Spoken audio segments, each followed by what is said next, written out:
I am learning to become a functioning adult. How have I made it this far? Hard to say.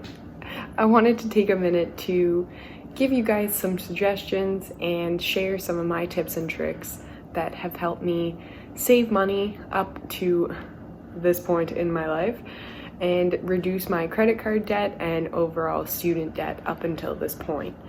And over the next 10-15 minutes, hard to say, I will walk you guys through a few of my tips, but how I use these in my daily life and how you can too. Yeah. Okay. So, starting with number 1. For me, food prep has been a big one. And I'm not talking about general meal prep where you make the same meal and eat it 5 days a week for dinner.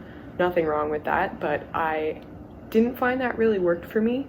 So I've kind of switched it to a thing I call food prep, where when I get groceries, I just make sure that everything's in an accessible way for us to eat it. So if there's vegetables that we want to snack on, I like to prep those right away and have them kind of set up in a container. If we're going to be having potatoes throughout the week, I like to prep those, cook them even ahead of time sometimes. But the big money saver here is that I find when we have food actually prepped, we're way less likely to eat out or purchase something else, which is basically the same thing. But we save a lot of money on avoiding going out to eat when we have food already cooked in the fridge.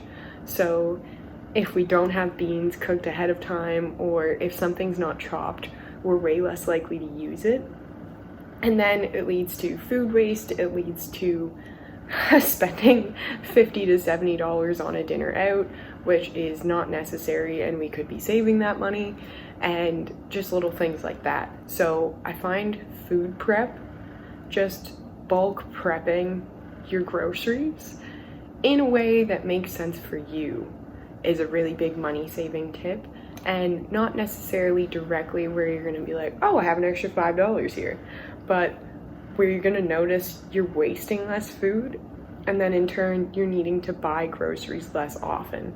So put your hand up if you've had to throw out your whole produce drawer. Put your hand up if you've had to throw out your whole produce drawer more than 5 times. Trying to practice what I preach here, but you're not alone is what I'm trying to say, and that adulthood and learning to function is a battle, and I am learning every day what works for me. It gives you some ideas, maybe just points you in a direction of wanting to research it or find something that works maybe better for you. Maybe meal prepping is your thing. Whatever makes you thrive, you do it. You go. Yeah. All right. I digress. On to number 2. Go through your credit card statements. I know. This is a hard one. Sorry. Go through your credit card bills or your debit card and see if there's anything you are getting charged for monthly, weekly, or even yearly. Now, most banks, they have an online app or an app on your phone, and I find it easiest to actually sort my statement by month, and then by week, and then by year, and then you can actually go through and see if you're getting any recurring charges. So you can choose if those are necessary charges or if there's something that you had no idea about. Another way you can check this, if you are an Apple user, iPhone user, you can actually go into your iPhone or your iPad and go into your actual app store, and in your settings there's a way to actually manage your subscriptions, and it'll come up with all of the subscriptions that you have currently. So whether you have canceled them and you're still in your subscription terms, whether you have paused it and it's just kind of there, or whether you're being actively billed for it, it will all show up there. And this is a really easy way to just click it, cancel your subscription, and move on. And there's no point in dwelling on that past $12, $30 you could have gotten back unless it just happened.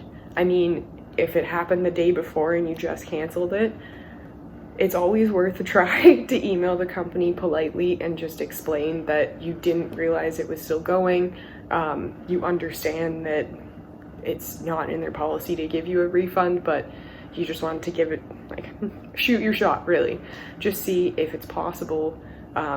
You feel really bad, you didn't mean to, but who knows? Some companies have, some don't.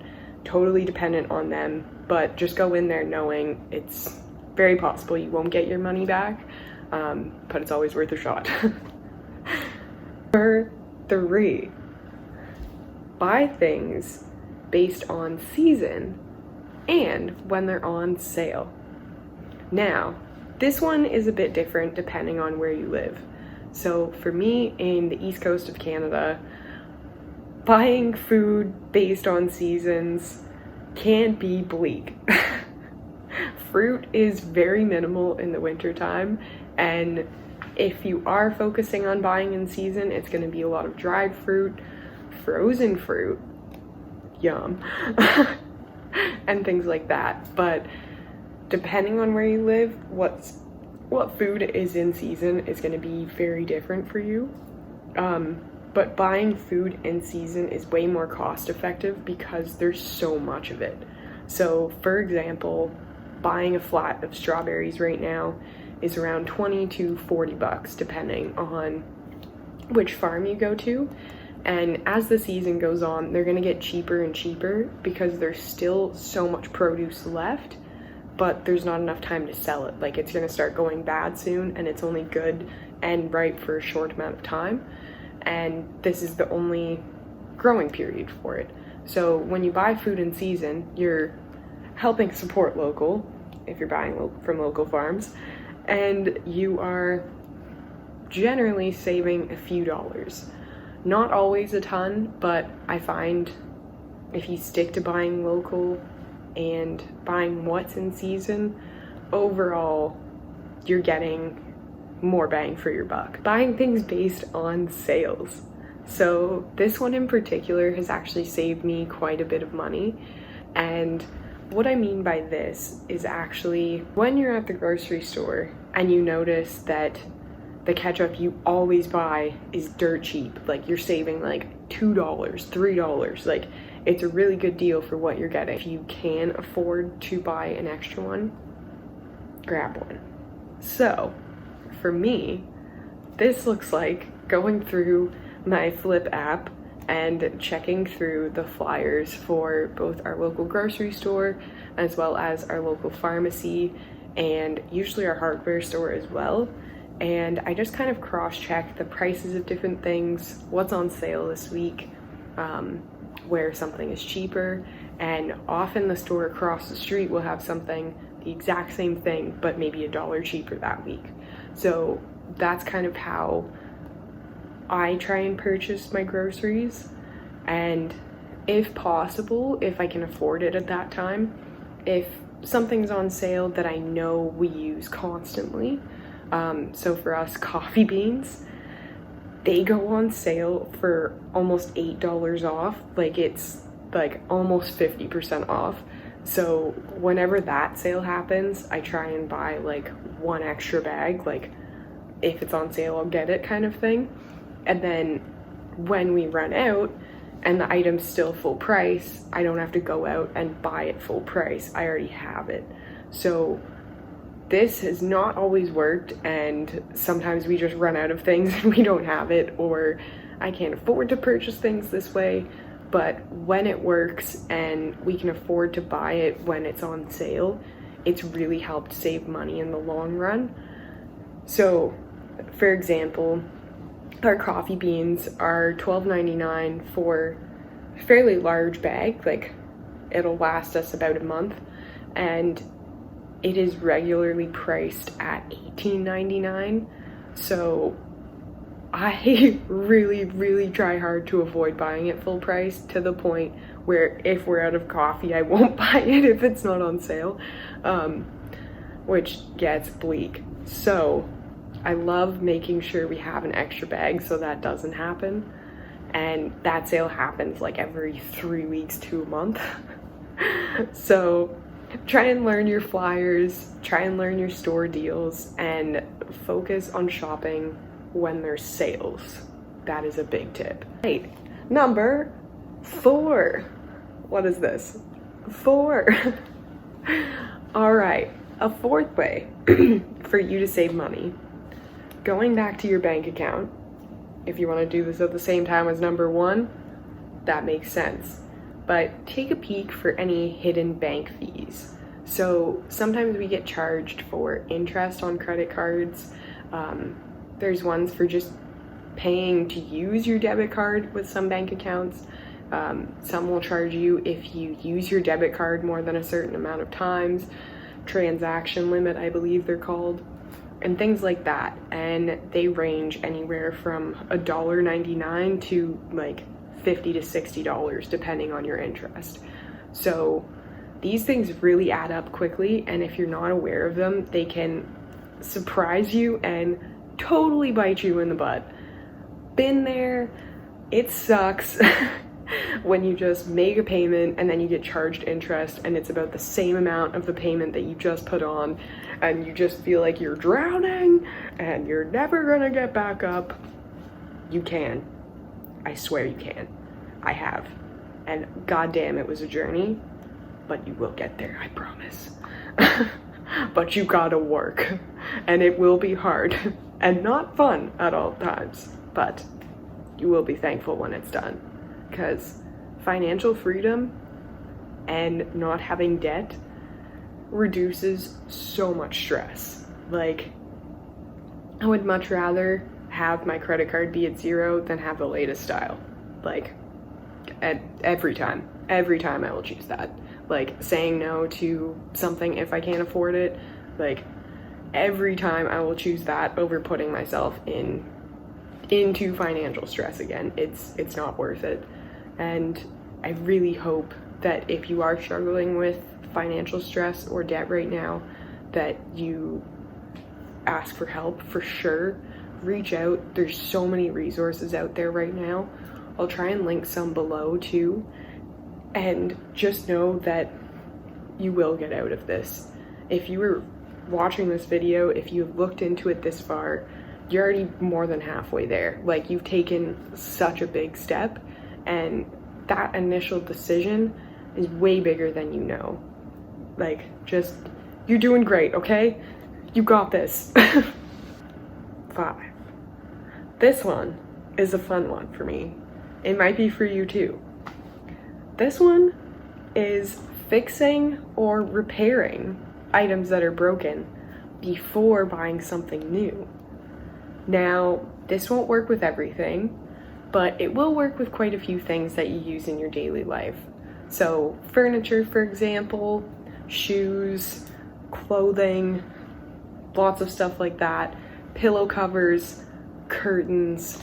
There are so many things that you are able to fix on your own that you can repair and not have to go and buy a new one for. And it is honestly really empowering fixing things yourself and just being like, okay, done, got it. Like, love that. Whatever you can fix and repair in a feasible way that makes more sense, definitely try to. If it's going to be more money, like, weigh the pros and cons for you. If you have to invest in a whole bunch of equipment in order to fix something, it might not be as worth it as maybe paying like a seamstress to fix a piece of clothing. I'm sorry. But you get what I'm saying. Like, you wouldn't necessarily go out and buy a full sewing machine if you only had like one pair of jeans you wanted to fix, because it wouldn't, like, the cost wouldn't weigh out. But if you're planning on fixing all your clothes, if you want to start making clothes, maybe making towels, face cloths, stuff like that, maybe look on Kijiji for us, or anywhere you can buy used items, and see if you can find a sewing machine. You could probably invest a good $50 and get a decent sewing machine that'll last you a while, and you can fix so much. Amazing. Amazing. And the great thing about YouTube is there's so many videos on how to fix stuff. Was that barely English? Hard to say. But you can find so many DIY videos here, it is insane. So that would be my 5th recommendation. Number 6. Now, this one might not be applicable depending on where you live. So for us in Canada, our power is through the government, and you have no other choice but to purchase your power and utilities from this company. So our rates are pretty consistent and constant, and they can get expensive. So tips that I have used and found useful and have helped lower our power bill are finding out if your power company, utility company has holiday hours or off-peak hours where it's cheaper to use your power. So for us, anytime before 7 a.m. and after 7 p.m. during the week is a lot cheaper to use, say, the dryer or the washing machine or run the dishwasher. So by choosing to run the washing machine only after 7 p.m. at night or on weekends, that's also off-peak, we're saving about 50% in terms of average power and energy costs, and that's just because they're deemed off-peak hours. So regular business hours are peak hours because that's when businesses are running, that's when everyone is using the bulk of their power, so they are charging more because they can.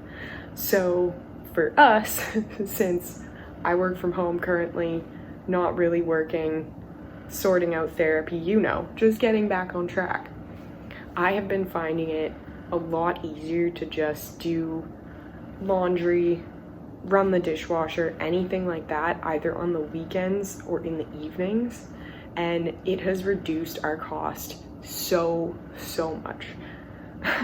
So look into your power and utility company. It'll be different for everyone based on where you live. I know Ontario has a similar process, as well as Nova Scotia. I'm not sure about other provinces or the states really, but it would be probably just a simple call to your power company and see if there's any reduced rates you can apply for, if there's any power rebates, if you qualify for any power rebates. Yeah, just give them a call and see if there's anything you can do to save money yourself, and you'd be surprised. Saving $20 on your power bill every month really adds up when it comes to the winter, and you just want to turn the heat just a little bit more because it's -40 and it just feels like a meat locker.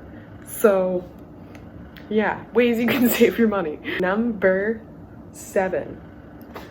This one won't be for everyone, but it does help a lot if there are some items that you use a ton of. So buying in bulk.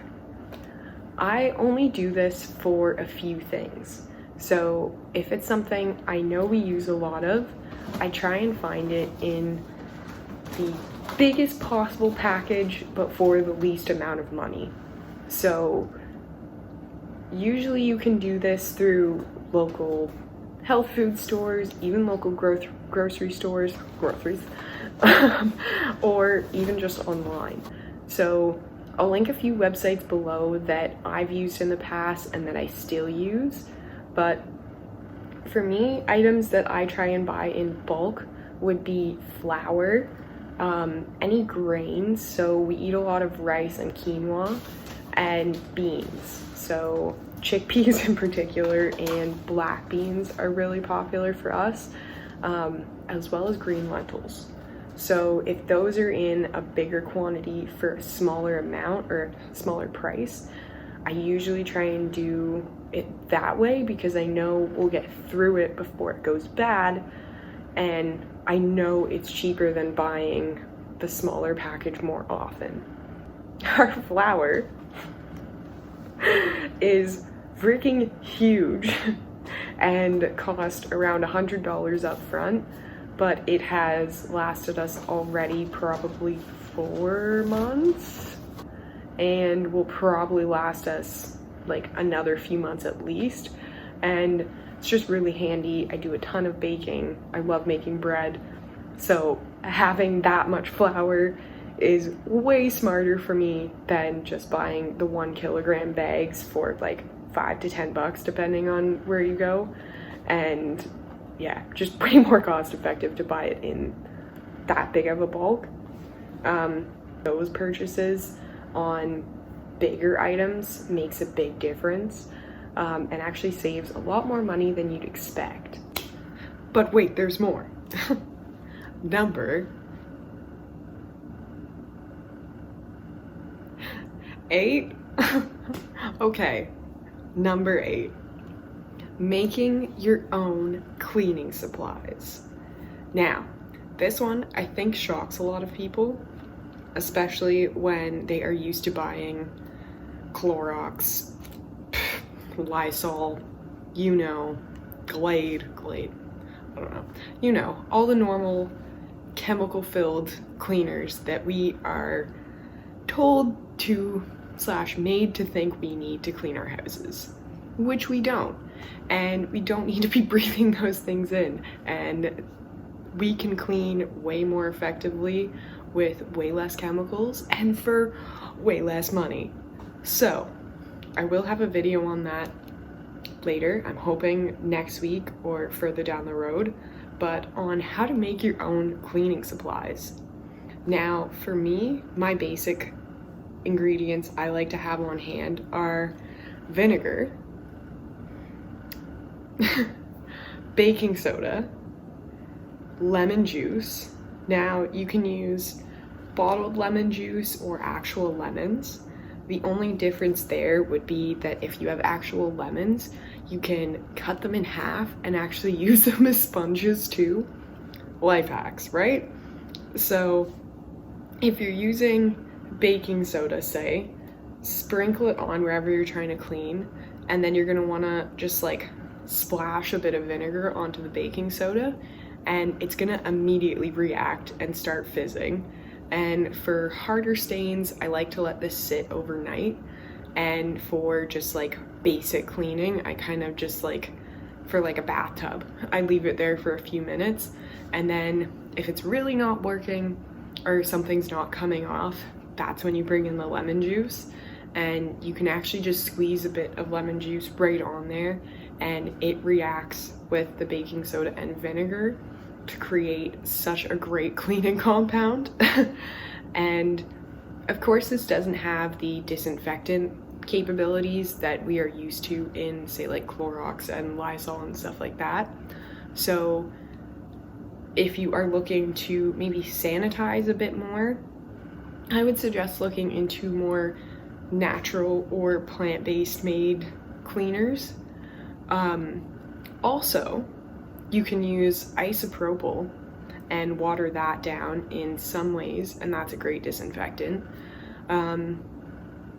As well as tea tree oil has some disinfecting properties. Not as much, say, but they do have some. So if you're just doing something simple like the floors or like cleaning your bathtub or something, you can put a bit of tea tree oil in there, and it just helps disinfect it a little bit as well. Yeah, making your own cleaning products saves so much money. The more you know, right? That was number 8. If you like this video, give it a thumbs up down below, and let me know in the comments if you want to see more videos like this. If you absolutely hated this and have no interest in this whatsoever, also let me know. I'm just having fun and just making videos that I think are helpful / I would have found helpful and are similar to the videos that I search out right now. So if any of this is up your alley and something you're interested in, hit that subscribe button. I hope to see you around. I'm trying to post 2 videos a week, but if life gets in the way, life gets in the way. But you'll see me again. Thanks for watching.